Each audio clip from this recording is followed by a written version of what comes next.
Seja bem-vindo. Pronto para mais uma jornada ao desconhecido? Me encantaria saber de onde você está assistindo. Agora, coloque os fones, apague as luzes e tente não deixar o medo tomar conta de você. Mando esse relato aqui de um povoado pequeno no interior da Bahia, numa região de serras, onde o mato é fechado e as histórias correm soltas. O que eu vou contar agora não aconteceu diretamente comigo, mas sim com meu pai, Francisco, um homem que passou a vida inteira trabalhando pesado como pedreiro. Meu pai tem muita história para contar, algumas bem estranhas, mas essa aqui ele me falou já tem um bom tempo, da época em que foi trabalhar numa obra perto de uma cidadezinha chamada Jacobina. Naquela ocasião, um compadre dele, Raimundo, tinha chamado ele para passar uma temporada nesse lugar para terminar uma obra que tinham pegado por pura sorte. Meu pai, como é um cabra que não foge do serviço, topou na hora. Foi desse jeito que uma equipe de pedreiros foi para lá, com a intenção de ficar uns 2 ou 3 meses levantando um casarão, uma daquelas sedes de fazenda bem velhas.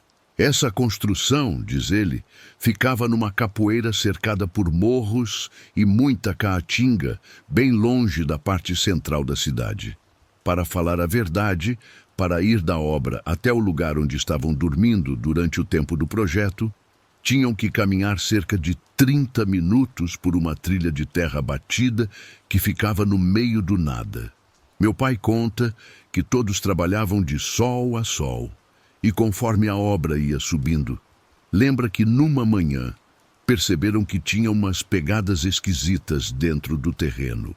No começo estava tudo na paz, tudo tranquilo, diz meu pai, mas depois de uns dias de trabalho, conta que estranhamente, toda manhã, quando chegavam no batente, encontravam pegadas muito grandes, parecidas com as de um cachorro, só que num tamanho descomunal, como se o bicho tivesse passado a noite inteira rondando e farejando tudo por ali.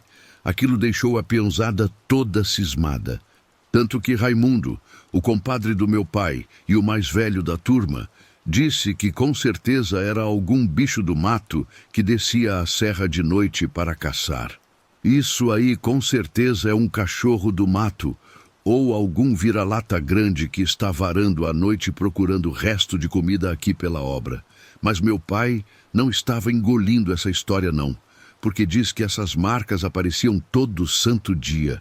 Eram pegadas enormes, maiores que a pata de qualquer cachorro que já tivesse visto na vida. Ele jura que o rastro era do tamanho do rosto dele, ou talvez até maior. Fala que às vezes encontrava a terra toda revirada, como se algo tivesse cavado ali com raiva. Mas as marcas que ficavam no chão pareciam cortes feitos de faca, de tão fundas que eram as garras. Numa tarde, o encarregado da obra botou pressão neles para terminarem de bater a laje antes de anoitecer, porque o serviço tinha que ficar pronto naquele dia, de qualquer jeito. O trabalho foi puxado demais, e quando finalmente largaram as ferramentas, o sol já tinha se escondido atrás dos morros. Vamos pegar o beco logo, gente, que já está tarde, e esse lugar aqui é deserto demais, disse um dos companheiros do meu pai. Eram 5 homens no total. Raimundo, Ismael, Paulo, Cesário e meu pai, todos pegaram suas mochilas e as ferramentas e começaram a descer a trilha que levava para o povoado. O caminho era longo e silencioso. Dos lados, só tinha aquele mato seco estalando com o vento e o céu estava meio nublado, com uma lua que mal clareava a estrada de terra. De repente, Ismael, que ia na frente puxando a fila, travou as pernas, dando um susto em todo mundo. Oxe, o que foi que houve, homem? Perguntou Paulo, que vinha logo atrás. Ismael estava com a cara amarela, pálido de susto. De uma hora para outra ficou branco e só conseguia apontar o dedo para a escuridão na frente dele. E o que era que o pobre homem estava mostrando? Vocês devem estar curiosos. Bem no meio do caminho tinha uma figura negra e gigantesca, parada feito uma estátua, encarando os pedreiros com os olhos brilhando num vermelho vivo, parecendo 2 brasas de fogueira queimando no escuro. É um cachorro, gente. É só um cachorro grande. sussurrou Paulo com a voz tremendo. Que cachorro o quê, rapaz? Isso não é cachorro, não, resmungou meu pai baixinho. Aquilo era uma besta enorme, que devia ter quase 1,5 metros de altura. O bicho era coberto de pelo preto. Tinha o jeitão de um cachorro, mas parecia muito mais agressivo, muito mais perigoso. E pelo que todos contam, aquilo não parecia obra de Deus. A coisa deu uns passos na direção deles e soltou um rosnado baixo, cavernoso, que parecia mais um lamento de gente sofrendo do que barulho de bicho. Meu pai diz que dava a impressão de que aquela coisa queria falar com eles, embora não tivesse certeza disso e nem quisesse pagar para ver. Esse bicho está encarando a gente como se conhecesse a gente pelo nome, disse Cesário. Valha-me Deus! Quem é essa coisa parada aí no meio da estrada? Perguntou Ismael, com um medo que quase fazia ele se sujar todo ali mesmo. Todos estavam travados e apavorados. Foi nessa hora que Raimundo falou uma coisa que fez o sangue de todo mundo gelar. Eu acho que isso aí é um lobisomem, rapaziada. É a desgraça de um lobisomem, esse cachorro preto dos olhos de fogo que está aí na frente. Cuidado, pelo amor de Deus. O enorme animal de olhos vermelhos fixou o olhar nos pedreiros e, sem dar aviso, partiu para cima deles com tudo. Paulo foi o primeiro a tentar fazer alguma coisa. Catou uma pedra do chão e jogou no bicho, mas a criatura desviou fácil, como se aquilo não fosse nada. Raimundo e Ismael puxaram os facões da bainha, mas a coisa se movia rápido demais, escapando dos golpes e jogando as garras enormes e negras para tentar rasgar eles. Ismael gritava pedindo socorro enquanto tentava se proteger com os braços. Raimundo, coitado, mal conseguia se segurar contra aquele animal imenso que atacava sem dó nem piedade, com a fúria de uma fera do mato. Teve um momento que o bicho levou a melhor e deixou eles todos sem defesa, prontos para morrer. Quando parecia que a coisa ruim ia acabar com eles ali mesmo, Paulo conseguiu alcançar uma marreta que estava na mochila e correu para pegar a criatura por trás, enquanto ela estava distraída, tentando morder Raimundo. Foi aí que Paulo juntou toda a força que tinha e desceu a marreta com vontade nas costas desse lobisomem. O grito que o bicho soltou não foi latido. Foi um uivo de gente, um berro medonho que ecoou nos morros e deve ter sido ouvido no povoado todo. O lobisomem cambaleou, sentindo a pancada. Olhou para todos eles com aqueles olhos de fogo e depois disparou para o meio do mato, deixando um rastro de sangue grosso e escuro, de um vermelho muito vivo. Os homens ficaram num silêncio mortal. A respiração deles estava ofegante, o coração saindo pela boca, sem acreditar no que tinham acabado de ver. Paulo estava machucado, sangrando no ombro, porque o lobisomem tinha conseguido acertar uma unhada nele de raspão, mas graças a Deus não foi nada que matasse. Mas que diabo era aquilo? Perguntou Ismael, ainda em choque. Todos tremiam igual vara verde. Raimundo confirmou o que tinha falado antes, com a voz séria. Aquilo é um lobisomem, meninos. É a besta fera mesmo. Vamos embora daqui agora, ligeiro. Vai que ele volta e traz mais alguém com ele. Alguém ainda teve coragem de perguntar. É daqueles homens que viram bicho para fazer maldade, né, Raimundo? Raimundo balançou a cabeça, dizendo que sim. Era uma daquelas bestas amaldiçoadas. Depois desse sufoco naquele dia, meu pai diz que ficaram com um medo terrível de topar com aquela coisa de novo, mas por sorte o bicho nunca mais apareceu. Mas meu pai conta que eles não foram os únicos que viram o tal lobisomem, porque os donos da obra também deram de cara com ele, e na verdade foi por isso mesmo que resolveram parar a construção. Para os pedreiros, inventaram que o dinheiro tinha acabado. Mas a turma do meu pai sabia muito bem o que tinha parado o serviço. Tudo tinha sido culpa daquele lobisomem que assombrava aquele canto do povoado.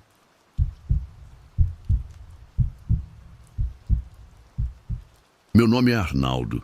E preciso dividir com vocês uma coisa inexplicável que aconteceu comigo há poucos meses. Algo que me faz pensar que minha maré de azar começou quando cismei de mexer no quintal de casa.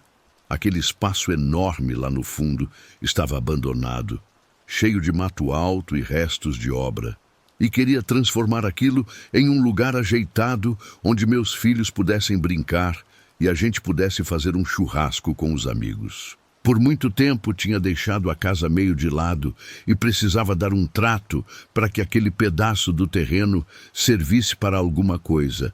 Mas para fazer isso precisava de dinheiro e naquela época a grana estava curta.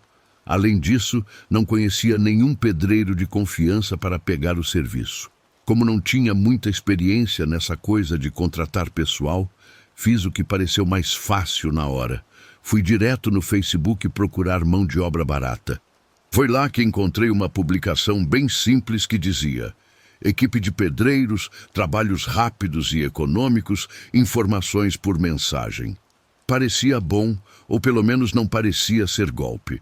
Foi assim que, atraído por aquele anúncio, entrei em contato e eles responderam na mesma hora.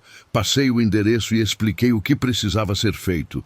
Do outro lado, a pessoa que falou comigo não colocou dificuldade nenhuma.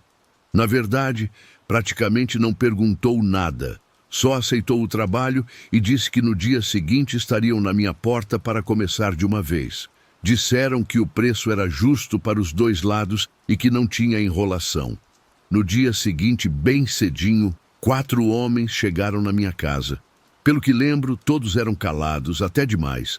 Mal deram bom dia, e assim que expliquei o serviço, começaram a trabalhar sem reclamar. Ainda lembro bem da cara deles. Um era alto e magro, com os olhos fundos, chamado Lúcio. Foi com ele que fechei o acordo, e parecia ser quem mandava na turma toda. Outro era baixinho e forte, com uma cicatriz feia na bochecha, enquanto os outros 2 eram praticamente idênticos. Pareciam irmãos gêmeos. Andavam sempre de cabeça baixa e eram os que menos abriam a boca. No primeiro dia, renderam muito serviço, muito mais do que imaginava, o que achei até meio estranho. Limparam todo o entulho. Abriram o buraco onde planejava colocar uma cisterna pequena e começaram a levantar o muro nos fundos. Vendo que trabalhavam num ritmo bom e calmo, entrei em casa e deixei tocarem o serviço. Quase não conversavam entre si, só concordavam com a cabeça e se mexiam como se fossem peças de uma máquina bem ajustada. Não sei de onde surgiram esses pedreiros, mas dava gosto de ver porque trabalhavam rápido. De tarde, levei umas cervejas geladas para eles como forma de agradecer. Lúcio e os outros me olharam bem no fundo dos olhos e senti um clima pesado, aquele tipo de olhar que o povo diz que é de quem tem o sangue ruim. Os trabalhadores pegaram as garrafas e deixaram no canto sem abrir. Pensei comigo, estranho peão que não gosta de beber depois do serviço. Na segunda noite, depois que a equipe foi embora, fiquei no quintal olhando o andamento da obra. Fui conferir aquele buraco da cisterna e percebi que estava muito mais fundo do que tinha pedido. Parecia uma cratera. E o estranho é que já tinham feito um fundo de concreto grosso lá embaixo, alisado, como se já estivessem finalizando a base. Achei que tinham se empolgado na escavação. Bom, como já estava tarde, achei melhor entrar e descansar um pouco. Mas nesse momento, ouvi baterem na porta da frente. Era perto das 8 ou 9 da noite. Me perguntei quem poderia ser àquela hora. Até achei que podiam ser os pedreiros que tivessem esquecido alguma ferramenta. Quando abri, vi que era um vizinho, Marcos. Fazia tempo que ele não aparecia por lá e achei a presença dele meio fora do comum. Perguntei se estava tudo bem. Ô, Arnaldo, desculpa incomodar, mas o que é que você está aprontando lá no fundo do quintal? Ele perguntou meio desconfiado. Estou fazendo uma reforminha, Marcos. Sabe como é? Arrumando um espaço para a molecada brincar. Respondi. Mas naquela hora, ele ficou me encarando com uma cara esquisita e soltou uma pergunta que me deixou gelado. Escuta, você sabe o que é que os seus pedreiros jogaram dentro do buraco da cisterna hoje? Aquilo soou muito estranho. Então perguntei do que ele estava falando. Hoje de tardezinha, quando o pessoal estava terminando de cavar, por acaso dei uma olhada aqui de casa e vi quando jogaram uma coisa lá dentro. Não me leve a mal, Arnaldo, mas o negócio era grande. Estava tudo enrolado num saco preto e tinha um formato esquisito, parecia gente, sabe? Tipo um corpo embrulhado. Eles arrastaram aquele volume que parecia bem pesado e jogaram no buraco, jogaram terra e bateram um concreto por cima rapidinho. Fiquei sem reação ao ouvir o que Marcos disse. Lembrei na hora do fundo de concreto que tinha acabado de ver. Você tem certeza do que viu? Perguntei, tentando processar. Tão certo como estou aqui parado na sua frente. Disse para o vizinho que ia verificar aquilo assim que amanhecesse porque estava escuro. E se visse qualquer coisa fora do lugar, bom, aí chamaria a polícia. Marcos foi embora e não tocou mais no assunto, embora, claro, tenha ficado com a pulga atrás da orelha, pensando se ele não estava só de fofoca, mas o vizinho nunca foi disso. Estranhamente, no dia seguinte os pedreiros não apareceram. Não recebi nenhuma ligação, nem mensagem de texto, nada. Por mais que ligasse para o número que tinha, só dava fora de área ou desligado. Fui procurar o anúncio no Facebook, mas também não tinha mais nada. Tinha sumido tudo. Toda a conversa que tivemos pelo aplicativo também tinha desaparecido, como se nunca tivesse existido. Os dias passaram e a equipe de Lúcio nunca mais voltou. Na verdade, foi bizarro porque nem sequer cobraram pelo trabalho que já tinham feito. Isso me fez lembrar do que Marcos tinha falado. Foi por isso que achei melhor ir até a delegacia para registrar um boletim de ocorrência. Contei para os agentes o que o vizinho tinha falado sobre o sumiço repentino deles e autorizei eles a quebrarem o piso do quintal. Para surpresa de ninguém, a polícia encontrou algo enrolado em plástico preto, exatamente do jeito que Marcos tinha descrito. Lá dentro tinha um corpo já em estado avançado de decomposição, escondido debaixo daquela camada de concreto no fundo do poço. Os pedreiros nunca foram encontrados. Ninguém no bairro tinha visto eles antes nem depois daqueles 2 dias de trabalho. Ninguém sabia de onde tinham vindo, nem mesmo eu que contratei o serviço. Por sorte, consegui provar que não tinha nada a ver com aquilo e me livrei da acusação, mas desde aquele dia não tenho coragem nem de perguntar nada no Facebook. Já tenho trauma suficiente com o que aqueles pedreiros fizeram no meu quintal.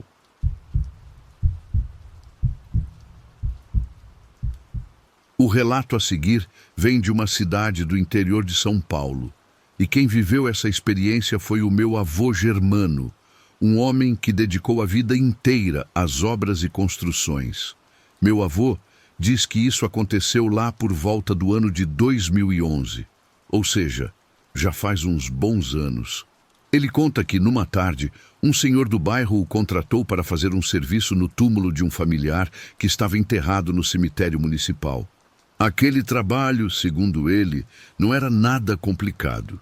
Era mais ou menos como aqueles detalhes de rotina mesmo. Isso é coisa fácil, meu filho, ele costumava dizer.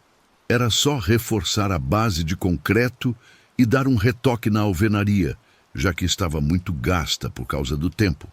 Tinha também que pintar um pouquinho aqui e ali. Nada demais, tudo muito simples.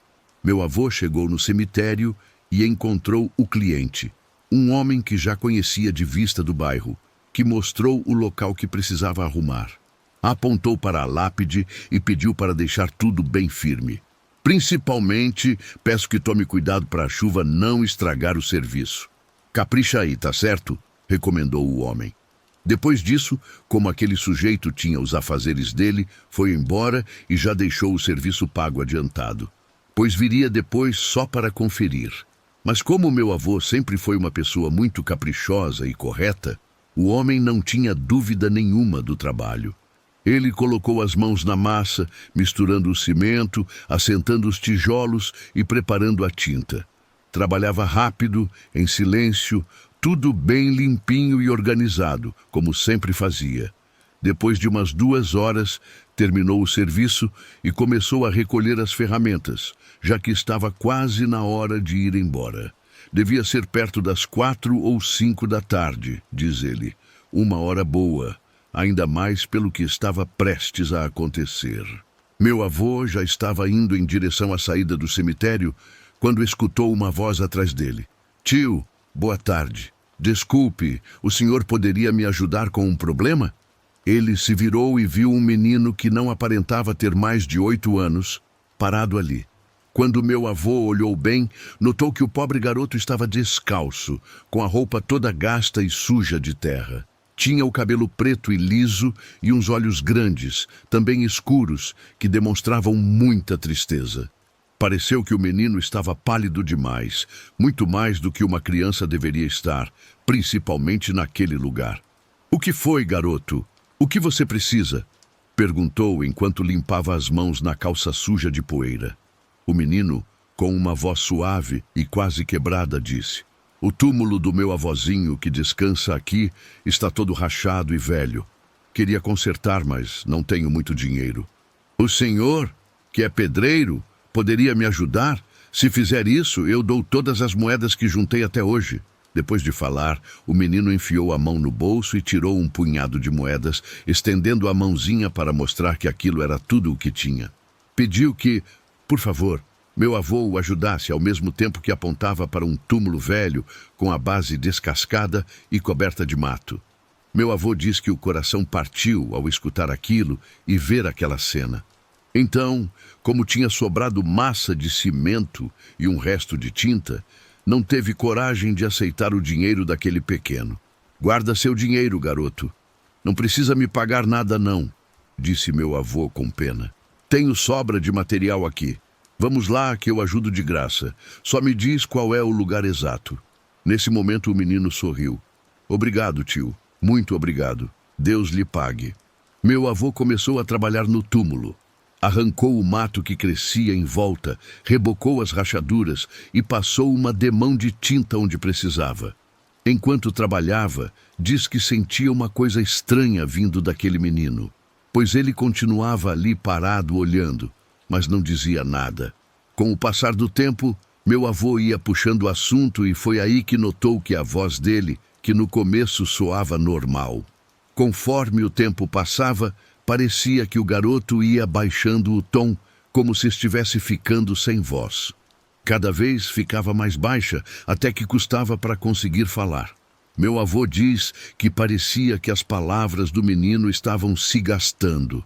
Enquanto a colher de pedreiro raspava na pedra, tentou conversar mais um pouco para saber da vida dele. E você é de onde? De onde você vem? Perguntou sem parar o serviço. O menino mal abriu a boca e o que saiu foi um sussurro, algo como: daqui perto, tio. Muito pertinho daqui onde eu moro. Quando perguntou pelo nome, disse que se chamava Lucas e nada mais. À medida que os minutos passavam, a voz desse menino foi se apagando.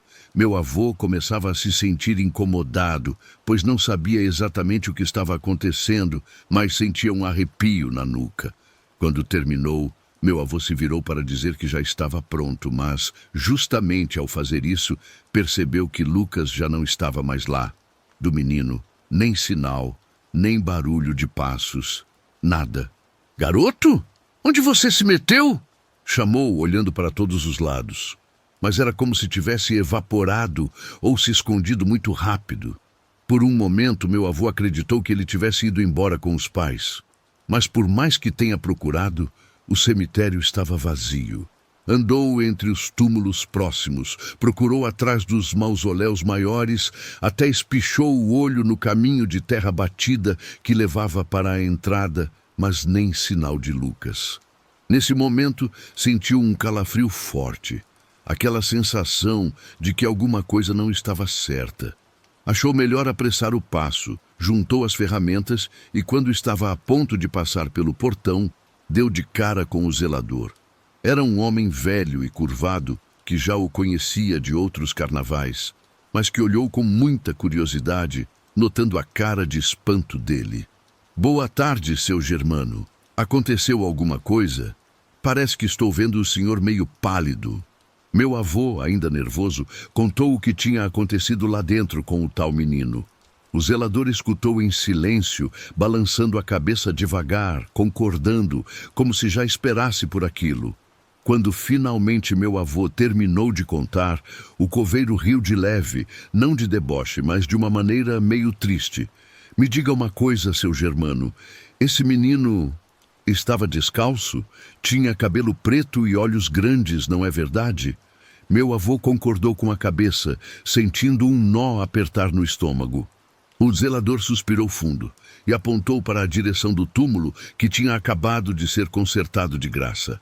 Aquele ali é o túmulo de Lucas, um menino que morreu faz mais de 20 anos e que está enterrado aqui mesmo. Dizem que às vezes ele aparece pedindo que arrumem o lugar dele, porque ninguém vem visitar. Ninguém veio desde o dia que enterraram ele, Germano. Ele pede para arrumar o túmulo do avô para disfarçar, mas na verdade é o dele mesmo. Meu avô sentiu um gelo percorrer as costas. Olhou para o túmulo que acabava de reparar lá longe e pela primeira vez a ficha caiu. Voltou lá rapidinho só para conferir e viu a inscrição na pedra limpa. Lucas Lima, 1983 a 1991. Descanse em paz. O meu avô nunca mais voltou a fazer um trabalho naquele cemitério, ou pelo menos nunca mais aceitou um serviço para fazer sozinho.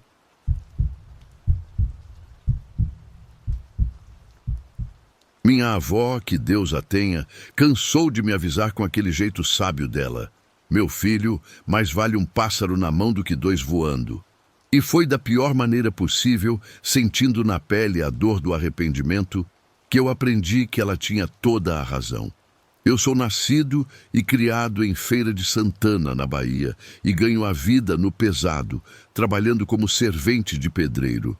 O caso que vou contar aconteceu no ano de 2019, numa obra onde a minha ganância falou mais alto e transformou o que parecia ser a sorte grande em um pesadelo que me assombra até hoje. Hoje eu poderia estar com a vida ganha, sossegado, mas por causa da minha ambição, acabei ficando sem nada. Na época, eu estava trabalhando numa cidade vizinha, num terreno gigantesco onde iam subir uns prédios de alto padrão. O meu encarregado, José Carlos, um homem sério e de pouca conversa, tinha me dado uma missão ingrata: cavar uma fossa no fundo do terreno. Era para ser um buraco bem fundo, e como o lugar era de difícil acesso, cheio de mato e pedra, a máquina não entrava. Então, sobrou para mim fazer todo o serviço no braço, na base da picareta e da pá. Fiquei uns dias nessa função, descendo a terra, camada por camada. Eu já tinha cavado mais de 1,5 metros, estava quase na altura do meu ombro, quando bem ali, na hora que desci a picareta com força, senti que o ferro topou em algo diferente. Eu já estava ali dentro há horas, castigado por aquele sol de rachar que parecia cozinhar o miolo da cabeça. O suor descia ardendo nos olhos e minhas mãos, mesmo calejadas, já estavam doendo. De repente, a ferramenta bateu em algo seco e oco, fazendo um barulho estranho, diferente de pedra. Ué, o que é isso aqui no meio do nada? Pensei, parando para respirar. Larguei a ferramenta e comecei a limpar o barro com a mão, tirando os torrões com cuidado. E lá estava ela. Uma caixa de madeira escura, parecia de lei, bem antiga, cheia de detalhes entalhados à mão e trancada com um cadeado grosso, todo comido pela ferrugem. Olhei para os lados, desconfiado, esticando o pescoço para fora do buraco, mas o pessoal da obra estava longe. Por um segundo, a vontade foi gritar e mostrar o achado, mas meu instinto falou mais alto e mandou eu ficar quieto. Puxei o baú, que era pesado, e joguei uma lona velha por cima para esconder. Esperei ansioso dar a hora da boia, quando todo mundo pausa para almoçar, para poder mexer naquilo sem nenhuma alma viva por perto. Fui para trás de uma pilha de blocos, tremendo de ansiedade, e quebrei o cadeado na martelada. A madeira estalou alto, um som seco, parecendo reclamar. como se aquilo estivesse enterrado ali, fazia séculos esperando para ser aberto. Quando levantei a tampa, quase caí para trás de susto. Dentro daquele baú pequeno não tinha roupa nem papel. Tinha um monte de moedas, eram mais de 30. E aquilo brilhava mesmo na sombra, um brilho que hipnotizava a gente. Eu tinha certeza, tinha achado uma botija. Respirei fundo, tentando acalmar a tremedeira das mãos para disfarçar. Olhando com mais calma, vi que em cima do dinheiro tinha um papel velho, meio encerado para não apodrecer, escrito com uma letra antiga e desenhada. Pegue uma moeda de ouro e 2 de prata. Depois devolva esta caixa para o lugar dela e não olhe para trás. Fiquei encarando aquilo, lendo e relendo. Por que pegar só 3? Aquilo não entrava na minha cabeça. Meu coração disparou no peito, parecendo um tambor. 1 de ouro e 2 de prata e o resto. Vai ficar aí apodrecendo? A ganância subiu para a cabeça na hora, cegando meu juízo. Para que deixar essa fortuna no buraco para outro achar? Isso aqui resolve a minha vida, paga minhas contas, muda minha história. Vou levar é tudo. Sem pensar 2 vezes, ignorando o aviso, meti a mão com vontade e enchi o bolso da calça com todas as moedas de ouro e prata que consegui pegar. Devolvi a caixa vazia para o buraco e joguei terra por cima, pisando bem para disfarçar. Segui o resto do dia trabalhando normal, mas com a cabeça longe, me segurando para não dar na vista, sentindo o peso daquele metal no bolso batendo na perna a cada passo. De noite, cheguei em casa suado e nervoso. Tranquei a porta do quarto e fui tirar o tesouro do bolso. Joguei as moedas em cima da cama, esperando ver aquele brilho bonito iluminar o quarto. Mas o que caiu no lençol não fez barulho de metal. O que caiu foi um monte de terra preta, úmida, parecendo carvão moído, com um cheiro podre de mofo e coisa estragada que empesteou o quarto na hora. Não é possível! Não pode ser! Gritei desesperado. Caí de joelhos no chão, esfregando aquela terra entre os dedos, procurando o metal, mas ele tinha sumido. Não tinha sobrado nada, só barro fedendo a cemitério. Minha avó ouviu o barulho e o meu grito e entrou no quarto assustada. O que foi, meu filho? O que aconteceu? Ela perguntou. Ela bateu o olho na sujeira espalhada na cama limpa e se benzeu na hora, sentindo o peso do ambiente. Onde você arrumou isso, menino? Ela perguntou com os olhos arregalados. Contei tudo gaguejando, desde o buraco até a hora que meti a mão na cumbuca e desobedeci o bilhete. Ela ouviu em silêncio absoluto e depois sentou na cama e segurou minhas mãos sujas. Isso não é para quem tem olho grande, filho, ela disse com a voz séria que dava até medo. Isso era uma botija, um pagamento de almas para quem tem respeito e obedece ao trato. Você quebrou a regra pela ganância e o encanto virou terra. Acabou-se o ouro e a prata para você. Naquela noite, não preguei o olho, revirando na cama com aquele cheiro no nariz. No dia seguinte, cheguei cedo na obra, antes de todo mundo, e fui correndo desenterrar a caixa para tentar de novo, pedir desculpa, qualquer coisa. Cavei feito um doido, rasgando a mão na terra dura, suando frio, mas a caixa tinha sumido. Não tinha sinal dela, nem do cadeado, nem marca no chão.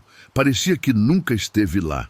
Voltei para casa arrasado, com o corpo moído e a alma vazia. Minha avó me olhou da porta e não disse nada, mas o olhar triste dela já dizia que ela sabia. A oportunidade tinha passado na minha porta e eu fechei ela com a minha própria ganância.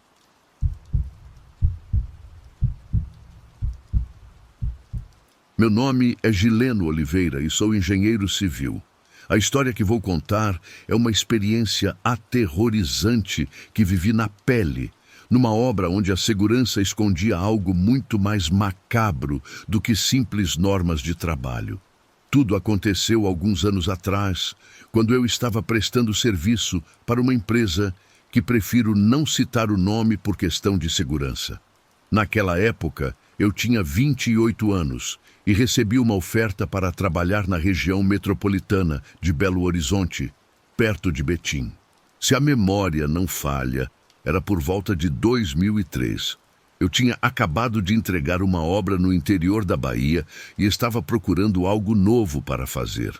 A proposta chegou através de um ex-colega de faculdade que agora estava bem posicionado numa construtora gigante, uma daquelas empresas que levantam shoppings, condomínios de luxo e hospitais enormes pelo Brasil afora. Ele me disse que o projeto era muito importante, que estavam construindo um shopping novo e precisavam de alguém de confiança para supervisionar a fundação, a concretagem das sapatas, as estacas, toda a parte estrutural, do chão para cima. O salário era excelente, o contrato era de 8 meses e ainda me davam alojamento, alimentação e uns bônus por produtividade. Sinceramente, não tinha motivo nenhum para rejeitar aquele serviço. Logo no primeiro dia, uma coisa me chamou a atenção. A peãozada não era da região. A grande maioria vinha de longe, do norte de Minas, do interior da Bahia, do Maranhão e até do Piauí. Eram homens simples, muitos mal sabiam assinar o nome. Dava para ver que vinham de comunidades muito isoladas, da roça mesmo, e que tinham saído de casa para ganhar a vida e mandar dinheiro para a família. E por falar em família, quase todos esses serventes e pedreiros viviam sozinhos no alojamento da obra, já que os parentes tinham ficado a quilômetros de distância. No começo, achei normal. Quem trabalha em obra sabe que o pessoal viaja muito atrás de serviço. É o famoso peão de trecho. Mas com o tempo, comecei a achar estranho que absolutamente nenhum deles tivesse um parente por perto, nem um primo, nem um conhecido na cidade. Meu chefe direto era o engenheiro Flávio. Vamos chamar ele assim. Flávio era um sujeito calado, muito sério. Devia ter uns 50 anos. Ele tinha aquele estilo bem marcado de engenheiro de campo antigo. Usava sempre botas de couro muito bem lustradas, camisa branca impecável e um chapéu que parecia ter acabado de sair da loja. Flávio era pontual demais, metódico e detestava que fizessem perguntas. Gileno, você só garante que o concreto esteja no traço certo, que as medidas batam e que os pilares subam no prumo. O resto não é problema seu, ele me dizia, cortando qualquer conversa. Nos primeiros meses, a obra correu tranquila. O cronograma estava em dia, sem acidentes, sem atrasos. Mas tinha um clima pesado no ar, uma coisa que me incomodava. Às vezes, eu escutava os operários cochichando pelos cantos sobre companheiros que não voltavam mais para o batente. Como eu era o responsável pela equipe, cobrava a presença do pessoal. Escuta, e aquele rapaz, o servente que ajudou na concretagem ontem? Por que ele não veio hoje? Vocês sabem dele? Eu perguntava, mas ninguém sabia explicar. Eles só diziam que o sujeito tinha ido embora, sumido no mundo. O que era muito esquisito, porque quando um peão decide largar o serviço, ele pelo menos avisa ou espera o dia do pagamento. Ninguém larga diária boa assim do nada. Certa noite, por acaso, precisei voltar ao canteiro de obras depois do jantar. Eu tinha esquecido uns rolos de projetos no escritório do container e ia precisar daquilo logo cedo no dia seguinte. Não podia deixar para depois, então peguei o carro e voltei.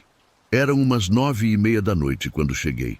O local estava deserto e na meia-luz. Só tinha uma torre de iluminação ligada lá no fundo, perto de onde a gente ia encher umas sapatas profundas na manhã seguinte. Assim que entrei, achei estranho ver movimento àquela hora. Pensei que fossem os vigilantes fazendo a ronda, mas quando cheguei mais perto, me escondendo por trás das pilhas de tijolo, vi uma cena que gelou meu sangue. Lá estavam 4 homens. Entre eles, o engenheiro Flávio. Eles estavam descendo um corpo para o fundo do buraco da sapata, uma escavação funda, tipo um tubulão a céu aberto. Não era um boneco, era gente, era um dos pedreiros. Reconheci pela roupa suja de massa e pelas botinas de segurança. O homem estava desmaiado, mas vivo. Dava para ver o peito subindo e descendo no ritmo da respiração. A boca estava tapada com fita adesiva cinza, provavelmente para ele não gritar se acordasse. Com o coração disparado, Vi que baixaram o coitado até o fundo da escavação, onde seria a base do pilar. Mas não era só ele. Atrás pegaram outro e mais outro. No total, eram 5 corpos que eles desceram para o fundo das fundações. Eles ajeitavam os homens ali, entre as ferragens, encaixados nas armações de aço, como se fossem parte da estrutura. Eu não conseguia me mexer. Fiquei agachado, paralisado, vendo aquilo que parecia pesadelo. Como engenheiro, minha cabeça gritava que aquilo era loucura.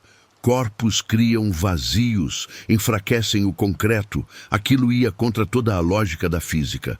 Mas a lógica de Flávio era outra. Em seguida, Flávio fez um sinal. Um dos homens subiu na cabine do caminhão betoneira, estacionado ao lado, e acionou o giro do balão. O barulho do motor aumentou e a bica começou a despejar o concreto, caindo em cima daqueles trabalhadores indefesos lá no fundo. Estavam sendo concretados vivos.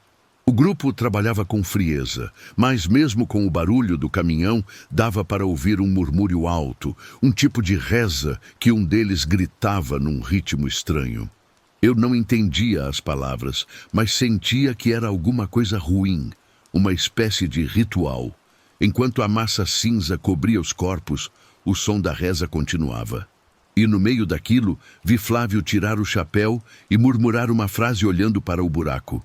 Que segurem esta obra com a alma, que não caia nunca e que dure para sempre. Naquela hora, a ficha caiu. Flávio e os outros estavam sacrificando os operários para garantir que a construção não desabasse. Depois de ver aquilo, não tive coragem de fazer nada. Saí engatinhando até longe, entrei no meu carro e fui embora tremendo. No dia seguinte, fui trabalhar no automático. Ninguém comentou nada. Ninguém sabia. Só Flávio e os homens de confiança dele. E eu. Os peões que faltaram foram substituídos rapidamente por outros recém-chegados, com o mesmo perfil. Gente de longe, sem família próxima. Foi aí que entendi o esquema macabro.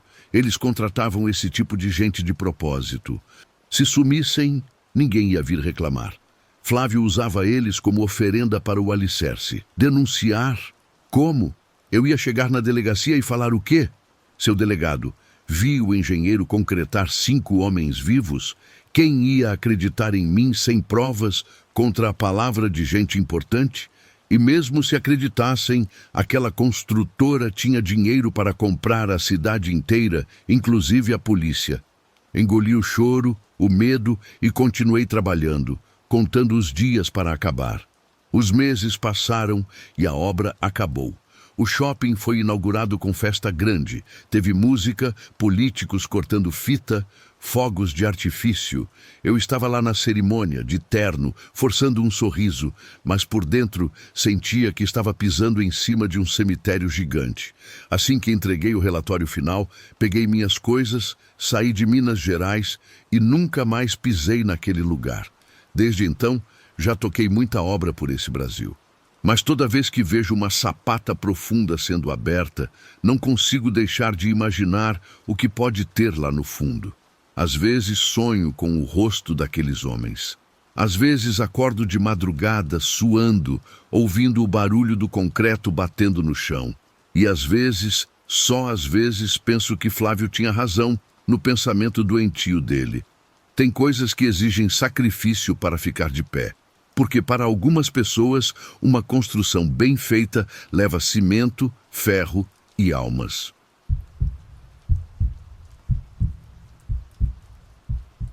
O relato que eu vou contar agora não aconteceu comigo, mas marcou a vida do meu pai para sempre, numa época em que ele trabalhava abrindo estradas no meio do nada. Isso foi lá por volta de 2009.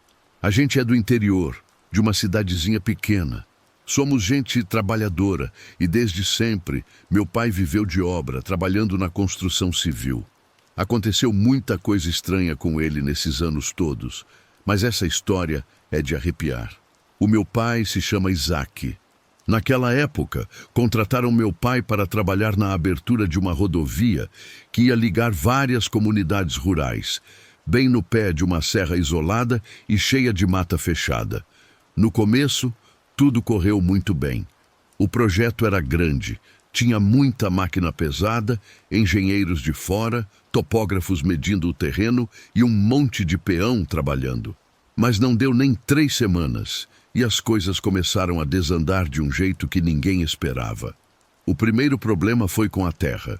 Meu pai conta que, por mais que as escavadeiras cavassem e tirassem terra, por algum motivo que ninguém explicava, o chão voltava a se fechar sozinho. Os operários abriam os buracos durante o dia, mas quando chegavam de manhã no dia seguinte, diziam que eles amanheciam aterrados de novo, cheios de terra até a boca, como se alguém tivesse passado a noite inteira tampando tudo. Só que aquilo não tinha lógica. Era serviço demais para ser feito por gente comum em uma noite só. Logo depois disso, o maquinário começou a dar defeito. Eram tratores que não pegavam de jeito nenhum, caminhões que perdiam o freio do nada em terreno plano, ferramentas pesadas que sumiam da vista da gente e, enfim, uma quantidade de coisas sem pé nem cabeça, que deixava todo mundo assustado. Os engenheiros que eram da cidade grande achavam que era problema mecânico ou que tinha alguém sabotando a obra de propósito. Mas a peãozada, principalmente os mais velhos de trecho, já começavam a desconfiar de outra coisa. Uma noite, meu pai escutou 2 companheiros conversando baixo no alojamento. Eles diziam que aquela terra ali não era terra comum, que aquela mata toda tinha dono.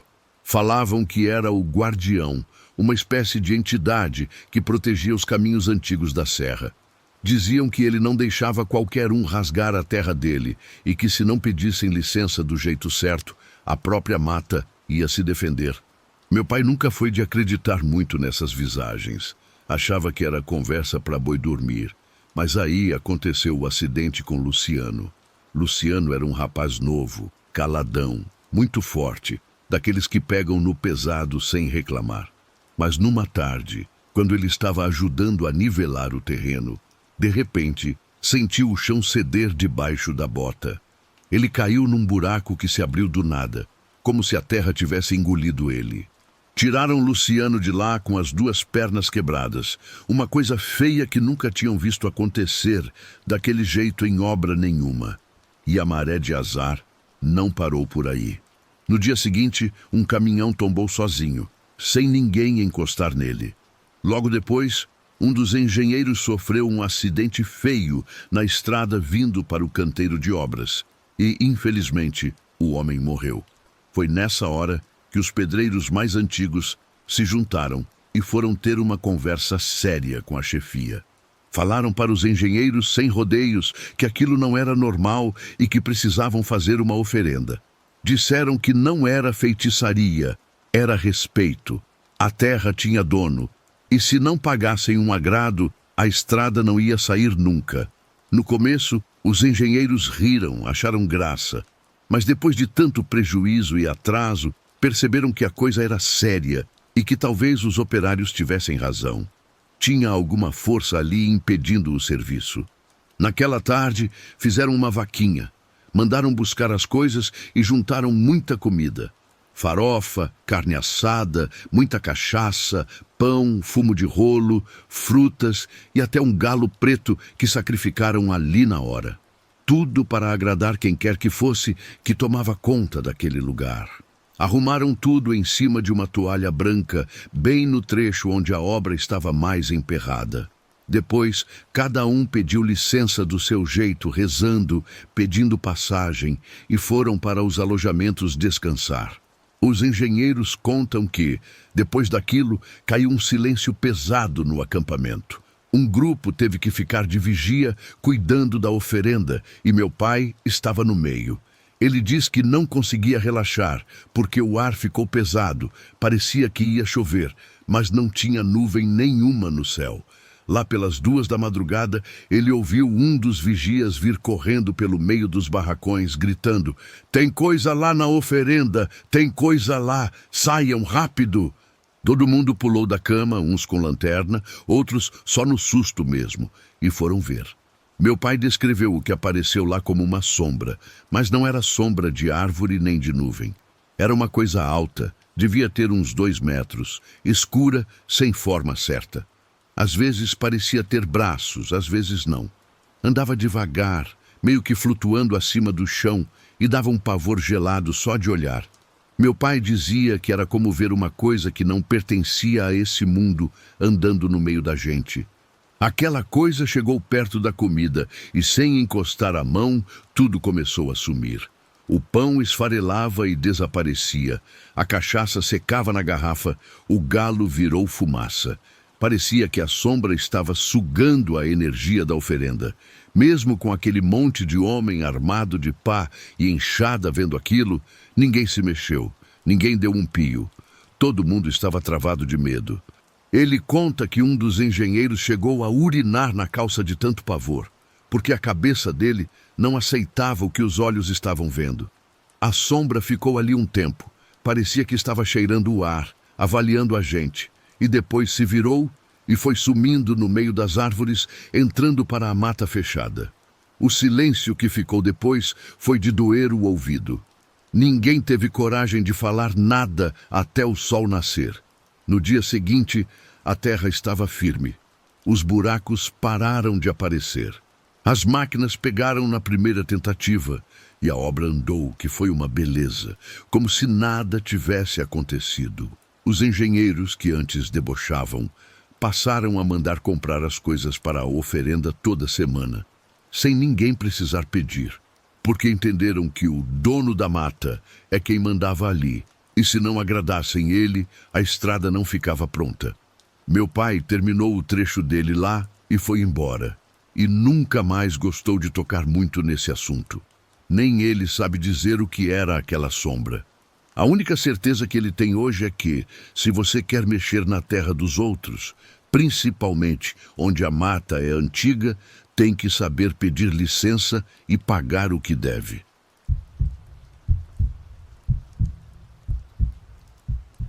A história que vou contar para vocês hoje aconteceu há alguns anos, quando peguei um serviço de pedreiro num loteamento novo que estavam abrindo, bem afastado da cidade, lá no interior do Ceará. Foi em 2007, se a memória não falha. Lembro bem disso, porque meu filho era recém-nascido. Estava com poucos meses de vida. Sempre fui homem de pegar no pesado. Nunca gostei de ficar parado sem serviço. E aquela obra parecia que ia garantir o nosso sustento por um bom tempo. Então, não pensei duas vezes e disse para o mestre de obras que aceitava. Meu filho precisava de muita coisa: fralda, leite, roupa. O dinheiro ia ser muito necessário nos meses que viriam. O local da obra era um terreno enorme, daqueles descampados, quase sem nenhuma árvore para fazer sombra, só aquele sol quente do sertão e o chão de terra batida, duro que só vendo.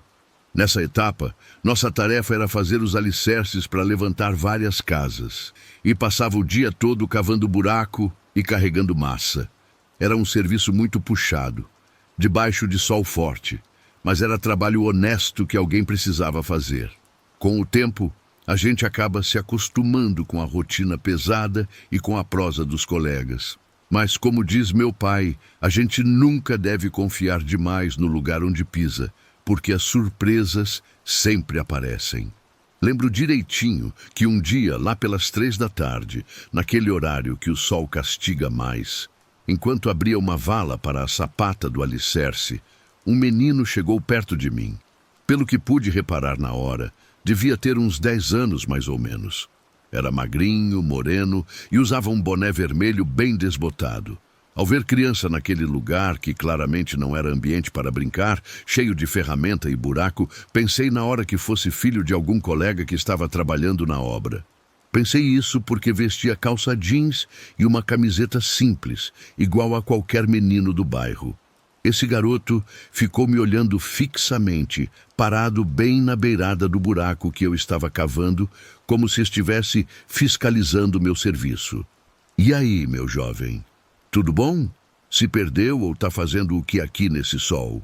Perguntei, tentando ser simpático. "Não, sou filho de um dos homens que trabalham aqui", respondeu com uma voz bem tranquila. Isso me deixou mais sossegado, já que confirmei o que pensava. Era filho de algum pedreiro ou servente que estava por ali. Ouvindo ele falar, quase dei risada, porque falava feito gente grande, com um tom sério e muito calmo, sem aquela agitação de criança. Depois disso, comecei a bater papo enquanto continuava firme na enxada. O menino perguntou meu nome, quantos filhos eu tinha, se não sentia cansaço de ficar ali cavando naquele calorão e coisas desse tipo. Respondia tudo o que perguntava, na maior boa vontade. Até ofereci um pouco do refrigerante que tinha deixado aberto do meu lado para refrescar. Mas o menino disse que não estava com sede. Uma coisa tenho que dizer. Parecia ser muito bem educado. Daquele tipo de criança comportada que não mexe em nada. Fazia bastante pergunta, claro, mas não chegava a ser chato. Depois de uns 20 minutos de prosa, de repente, o menino mudou a expressão e ficou me olhando de um jeito muito sério. Ei, moço, o senhor podia me fazer um favor? Claro, diz aí. Depois disso, apontou o dedo para um lugar que ficava a uns 2 metros de onde eu estava.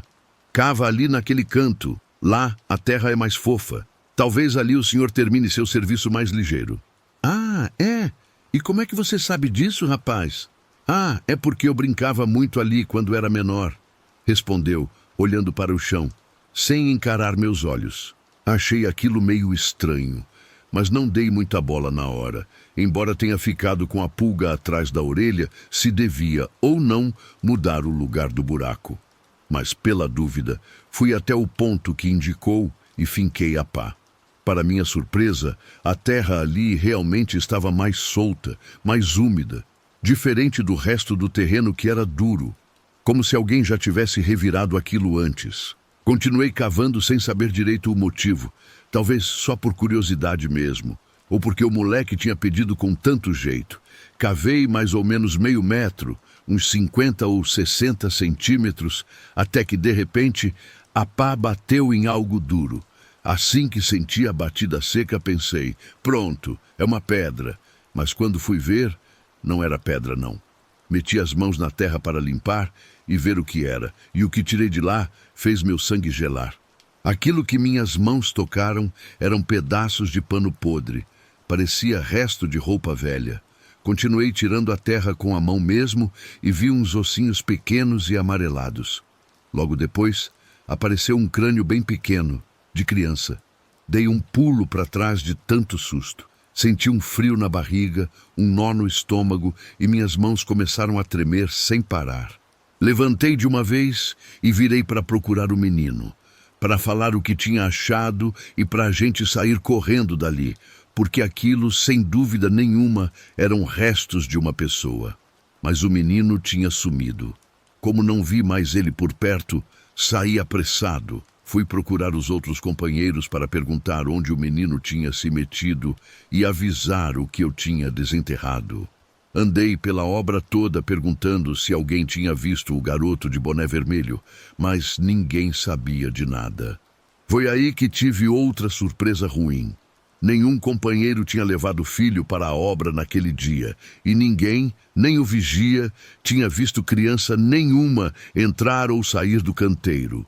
Corri para falar com o mestre de obras e contei o que tinha acontecido.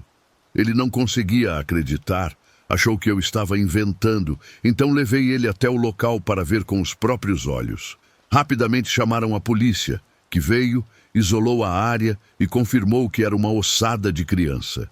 O que aconteceu depois ficou meio confuso, porque ninguém sabia dizer de quem poderiam ser aqueles restos, já que não tinha notícia recente de desaparecimento naquela região.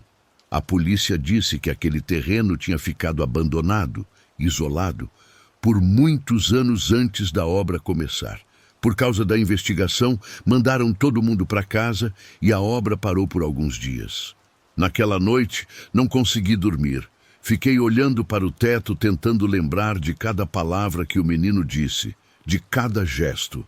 Não tinha como saber que tinha alguém enterrado ali, a não ser que aquele corpo fosse o dele mesmo. Algumas semanas depois, quando a obra já tinha voltado e passei por aquele lugar, parei um momento. O buraco já estava tapado. A investigação tinha sido arquivada sem descobrirem quem era o menino ou o que tinha acontecido. E juro por Deus que naquele momento vi ele outra vez. Era o mesmo menino, parado encostado num poste de luz ali perto, com o mesmo boné vermelho desbotado e o mesmo olhar sério. Ele olhou para mim e levantou a mão devagar, me dando um tchau. Pisquei os olhos, o coração disparou de nervoso e quando abri de novo, ele já não estava mais lá. Essa história que contei para vocês, nunca tive coragem de contar nem para minha esposa. Guardei só para mim e para uns poucos amigos de confiança. Sei muito bem o que vi, o que cavei e o que senti naquele dia. Aquele menino apareceu para me guiar até onde estava o corpo dele. Espero que agora, tendo sido encontrado, possa descansar em paz e que nunca mais precise aparecer naquela obra para pedir ajuda.